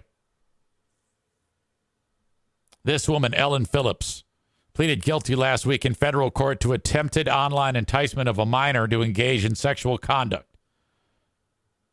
She admitted to authorities that in December of 22, she messaged a 15-year-old boy on Facebook. Like she's just reaching out to people and saying, hey, you want to have sex? I mean, she's that much of a psychopath. Phillips, the U.S. attorney, says she repeatedly attempted to convince the child to sneak out of his home for the purpose of sexual activity despite the child's reluctance. The kid's like, well, I don't think so, Mrs. Phillips. I think this is a bad idea. 15-year-old, and she's 38. My God. Now, she's all right, but she's not that attractive. So the 15-year-old was probably grossed out by her. I know I would be. That'd be like having sex with your mom or your grandmother, for God's sake. Phillips isn't the district attorney. It's the chick. Phillips continued to try and convince him, at one point trying to lure him out with the promise of booze and oral sex, while also sharing tips on excuses he could give his mother to leave the house. It wasn't clear if she had sexual contact with that particular boy. However, she said in her plea agreement that she would have sexual contact with multiple minors at the same time. Yeah, I think that means what I think it means. Information on the total number of victims, potential further charges on the nature of her arrest, such as how authorities were tipped off about her crimes, were not detailed in the statement. She used Facebook and Snapchat to communicate with her victims. I'm just curious how this all got found out. I mean, and then also think about the controversy in the school. If it is what I think it is, even if it wasn't what I think it is, can you imagine being in your school and you've got a teacher that's suspected of doing that? Or, I mean, if you think gossip is a great pastime as an adult, and it is. I mean, let's be honest here. Gossip is king. Who doesn't love gossip? If you're a person that says, I don't love gossip and drama, you're a fucking liar. We all love that shit. Can you imagine being a teenager and Mrs. Phillips is involved in a teen gangbang? What? Oh, my God.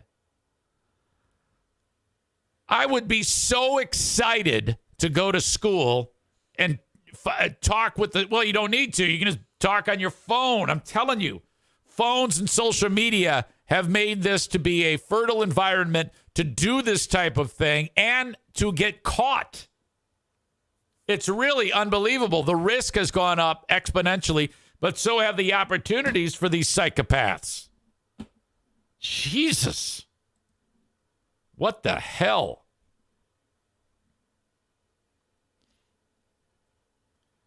Ryan says, a shame she wasn't hot. Now that poor kid is getting made fun of. Ashley says he needs to sue.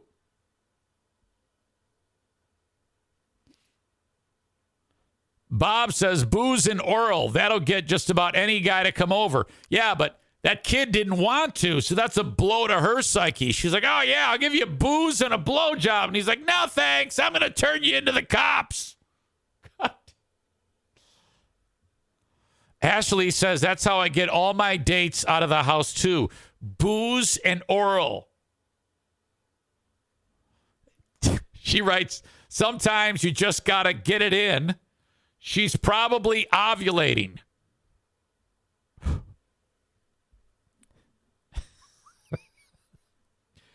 Donut Dan writes, poor kid was like, I'm going to hold out for a hotter teacher.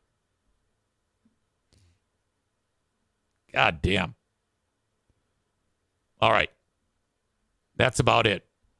I'm anxious to find out how that turns out. I think she's going to go to prison for a long time. Rightfully so. Rightfully so. You know, we joke about these moments in the way that we do whenever it's a female. When it's a guy, we don't. And you're like, it's a double standard. You're goddamn right it's a double standard. You're goddamn right it's a double standard. I know. It's how we cope. Ashley says, what a great show, Big Fraud Zane, Trump, jury trial, and Justin. Ashley says, can you confirm the Bubbles story, Eric? I don't know what you mean by that.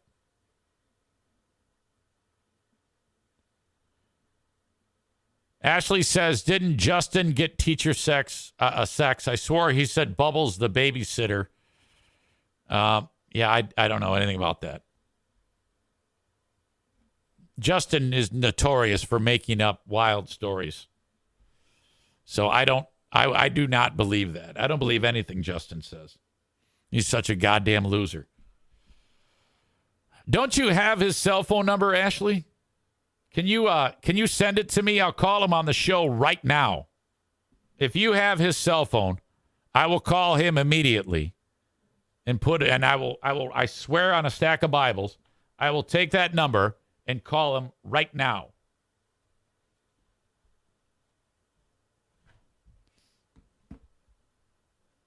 Let me look. Not sure if I have it on the Shoreliner's phone. Oh, shit. All right. If anybody has Justin's number, Nick in Houston, send me that goddamn number.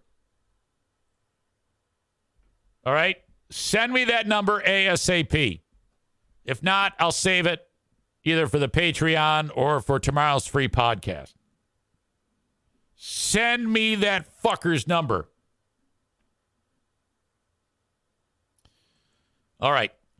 Grand Rapids Gold are back in action in the month of February. They're on the road right now. You can see the Gold Wednesday, February 7th or Thursday, February 8th. Tickets as low as $12. Thursdays and Fridays, $2 beers, $2 dogs. I love the Grand Rapids Gold basketball games, and I want to see you there. Of course, I work. I'm the PA announcer. You can tap me on the shoulder, whatever you want. Say, hey, I'd love to see you. Thank you so much for supporting the team. I love those folks. Absolutely awesome. GrandRapidsGold.com for tickets. What an absolute fantastic event. Those $2 beers and $2 dogs, that's the way to beat the system. Otherwise, you're paying a lot more.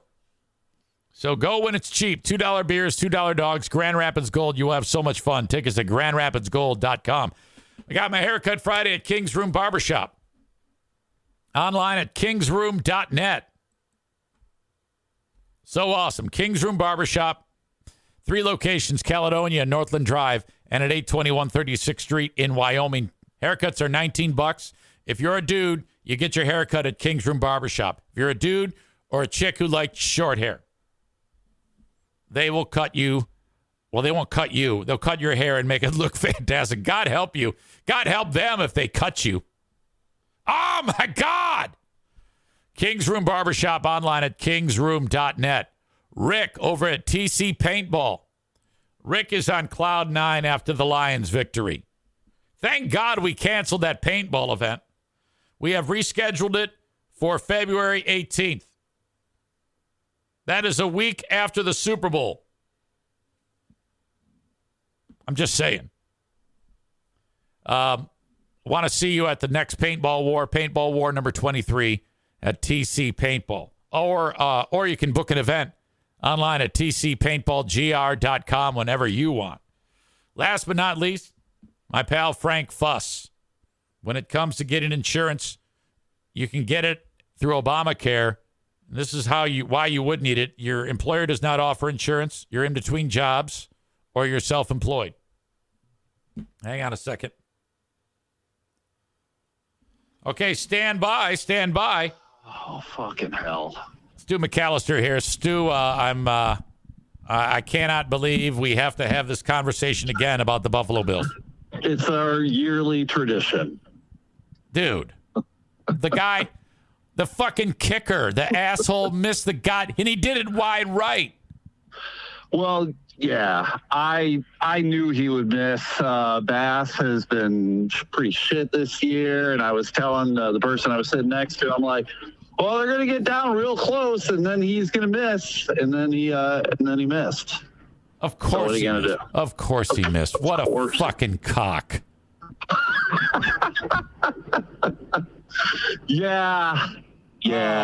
Go Lions, though, man. Yeah. Go Lions. I'll get to them in a second. I just the whole business of, I mean, it was kind of like a clown show late in that game. You got Kansas City fumbling it through the end zone, and the Bills get, and then the quarterback Josh Allen, he misses Diggs. I mean, the guy he forgot how to play quarterback. There was just so much fucked up shit in that game. Yeah, but that's a standard Buffalo Bills game of like, we're gonna win, we're gonna lose, we're gonna win. No, we lost. Wow, you ended up drinking a bottle of barbecue sauce because you lost a bet? Yes. Yeah, I lost a bet. I bet with the Kansas City Chiefs fan. We did barbecue sauce versus blue cheese salad dressing.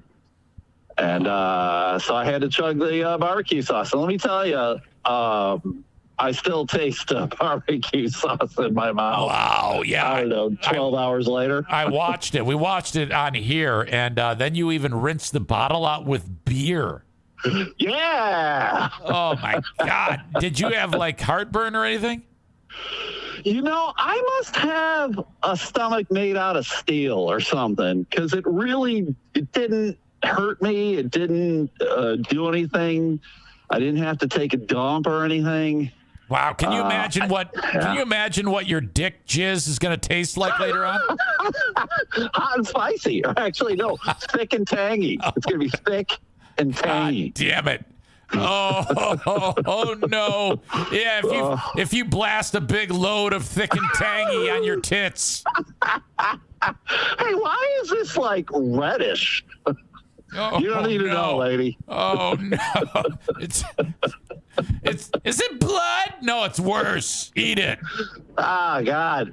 Hey, do you feel like getting some chicken? Oh no.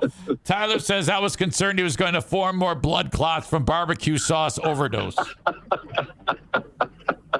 Yeah, I suppose I should call my doctor later. Yeah, and you know what's it's I'm kind of mad at the Bills because I'm so sick of the Chiefs and they're fucking the annoyance level is so high with so many different factors to that team. If you can take someone who's pretty damn cool, Patrick Mahomes, and make you not want to see his fucking ass, that's really bad. That's really bad. Yeah. Between his wife, his brother, his mom, Taylor Swift, the Kelsey brothers' mom, they can all go to hell. Yeah. I don't want any of them anymore. The Kelsey brothers piss me off so bad with their fucking podcast and all that shit.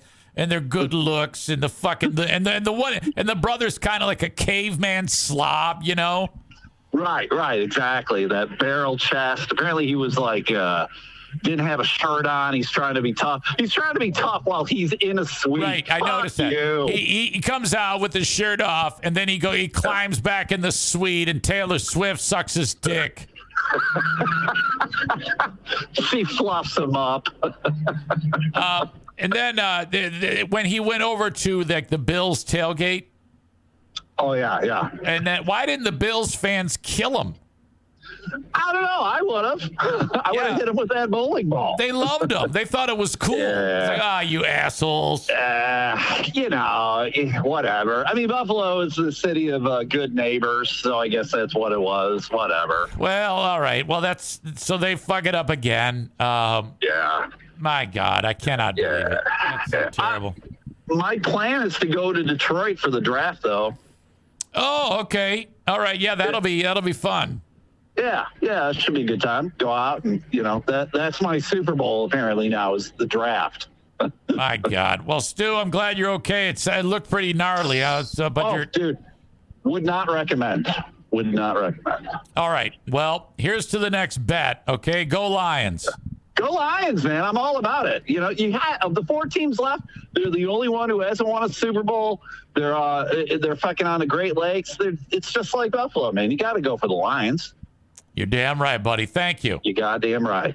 All right. All right, brother. See ya. We'll talk to you. Yeah. Come on. That's Stu McAllister. Holy shit. Megan says on this episode of Jealous Podcaster. Yeah, that's true. You get somebody like that, no talent whatsoever. He just cracks a mic and 90 million people hear his voice. That's horrible, And here I am. I'm excited when I'm able to average north of 40 for 2 hours. I mean, not 40,000, 40. Fucking shit. Megan says, don't worry, Eric. We all love you more. That's all that matters. Oh, I know. And you're right. I just need more of you to love me. Why don't more of you love me? What is going on? Jesus. All right. I do want to also shout out to the Mexicans and the Hondurans. They went and had a TC paintball event minus EZ because they still wanted to play. So they sent 23 people over to TC paintball on Sunday. So that same group is going to join us on February 18th. So we will do Paintball War number 23, the battle for the Rio Grande, coming up on February 18th. Thank you again to Rick from TC Paintball for sponsoring this show. Anyway, I was talking about Frank Fuss, wrapping up this show. Get your insurance, your Obamacare, your health care through Frank Fuss. He will take care of everything for you, as he has for a number of you. All you need to do is go to buyinsurancehere.com. That's buyinsurancehere.com and set up an appointment to meet with Frank. All right. Asshole of the day today. Who's it going to be?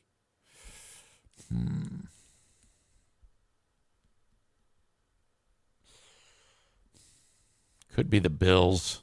Could be the Bills kicker.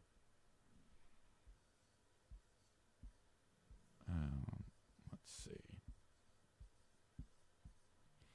I do have one in mind.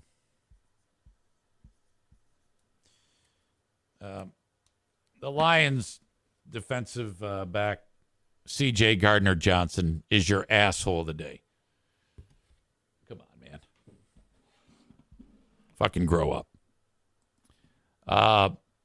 Bob says Taylor Swift and the Chiefs. Nah, I don't think so.